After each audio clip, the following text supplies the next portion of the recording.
Assalamualaikum warahmatullahi wabarakatuh. Perkenalkan, nama saya Nur Anissa dengan NIM 1903032. Nah, di sini saya akan mempresentasikan hasil pekerjaan saya mengenai IRD atau Entity Relation Diagram, yaitu suatu model untuk menjelaskan hubungan antar data dalam basis data berdasarkan objek-objek dasar data yang mempunyai hubungan antar relasi. Nah, untuk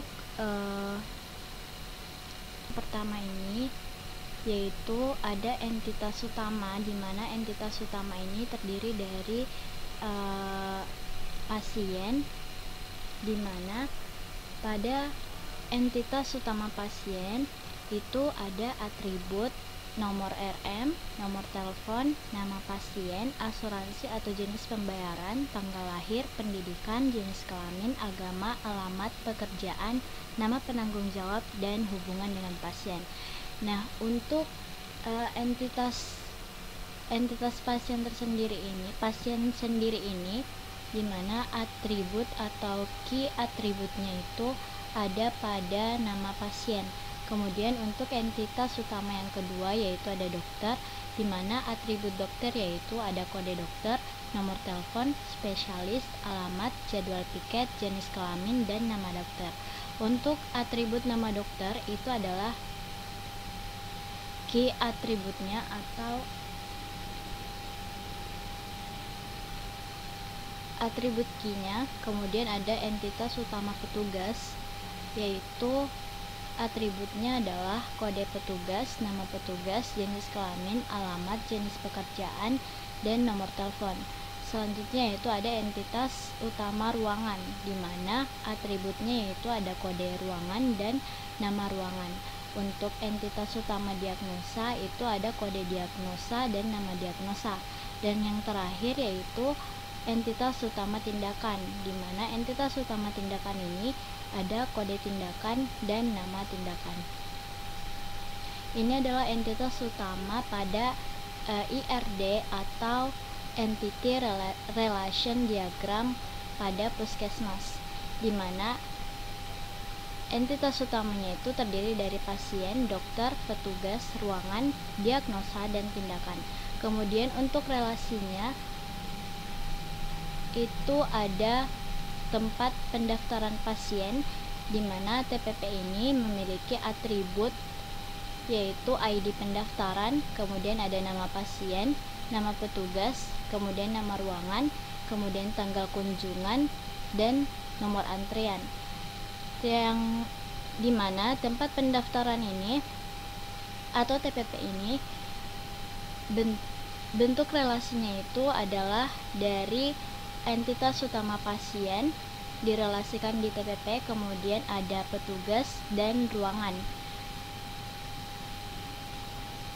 Setelah itu pada TPP ini juga akan direlasikan ke rawat jalan, kemudian ke unit gawat darurat, dan ke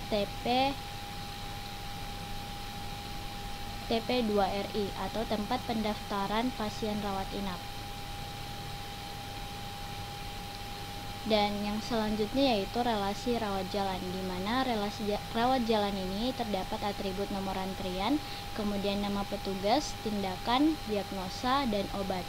Kemudian untuk relasi rawat jalan ini itu berasal dari entitas dokter, kemudian ada entitas diagnosa dan tindakan. Selanjutnya rawat jalan ini juga akan direlasikan ke pemeriksaan penunjang dan apotik. Kemudian untuk relasi unit gawat darurat, nah, untuk lebih mempermudah, untuk relasi unit gawat darurat, di sini ada nomor rekam medis, kemudian ada atribut dokter, diagnosa, tindakan, nama obat, jenis pembayaran. Untuk relasinya sendiri itu berasal dari entitas dokter, kemudian ada entitas petugas, Kemudian ada entitas diagnosa dan tindakan. Kemudian direlasikan lagi dari tempat pendaftaran pasien, kemudian direlasikan juga ke tempat pendaftaran pasien rawat inap, kemudian ke pemeriksaan penunjang. Dan yang terakhir yaitu direlasikan ke apotik. Kemudian untuk relasi rawat inap. Nah, di sini rawat inap itu ada atribut nomor rekam medis, kemudian ada ID TP2RI, kemudian ada diagnosa, tindakan, dan nama obat. Rawat inap ini relasinya itu berasal dari entitas diagnosa dan tindakan, di mana relasi selanjutnya yaitu rawat inap direlasikan ke tempat pendaftaran pasien rawat inap, karena pasien sebelum dirawat inap harus ke TPP2RI terlebih dahulu. Kemudian rawat inap juga direlasikan ke relasi pemeriksaan penunjang, dan yang terakhir yaitu ke apotik. Selanjutnya yaitu relasi TP2RI, di mana TP2RI ini atributnya yaitu ID pendaftaran TP2RI, kemudian nama pasien, nama petugas, nama ruangan, tanggal masuk, dan tanggal keluar. Nah, pada relasinya sendiri yaitu berasal dari pasien, kemudian ada petugas, dari sini petugas, kemudian ada ruangan, kemudian ada tindakan. Nah, karena diagnosanya itu sudah direlasikan pada rawat jalan, karena pasien yang ada pada TPP2RI ini itu adalah pasien yang berasal dari IGD, kemudian rawat jalan. Jadi karena pasien dari rawat jalan dan IGD itu jika ingin dirawat inap, maka harus mendaftar terlebih dahulu di tempat pendaftaran pasien rawat inap jika ingin dirawat inap. Maka dari itu diagnosanya itu sudah diambil dari relasi rawat jalan dan unit gawat darurat. Selanjutnya yaitu direlasikan juga kemudian relasi pemeriksaan penunjang, di mana atributnya itu nomor rekam medis, tindakan, tanggal pemeriksaan, hasil pemeriksaan, dan tarif. Nah, untuk relasinya sendiri itu berasal dari tindakan, kemudian petugas, dan pasien. Ini yang berwarna hijau. Dan relasinya ini berasal dari rawat jalan, kemudian ada unit gawat darurat, rawat inap, dan ya itu saja. Kemudian untuk relasi selanjutnya yaitu upaya kesehatan masyarakat, di mana UKM ini adalah relasi yang berasal dari luar puskesmas atau kegiatan-kegiatan yang dilakukan di luar puskesmas.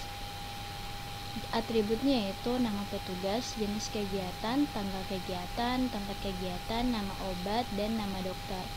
Nah, untuk relasi UKM ini itu direlasikan dari entitas dokter dan petugas. Kemudian relasinya itu bisa direlasikan ke TPP jika ada pasien yang memang dari kegiatan tersebut ingin diperiksa di puskesmas, maka diajukan untuk ke tempat pendaftaran pasien terlebih dahulu. Kemudian ada relasi apotek, di mana atributnya yaitu terdapat nama petugas, nama obat, harga obat, jumlah obat, dan jenis obat. Nah, apotek ini sendiri itu direlasikan ke petugas, yaitu relasi entitas utama petugas, kemudian dari rawat jalan, kemudian unit gawat darurat, dan rawat inap. Kemudian ada UKM, karena biasanya dari UKM itu sendiri akan membutuhkan obat dari puskesmas untuk dibagikan ke masyarakat yang membutuhkan. Mungkin hanya itu saja yang dapat saya sampaikan, kurang lebihnya mohon dimaafkan. Wassalamualaikum warahmatullahi wabarakatuh.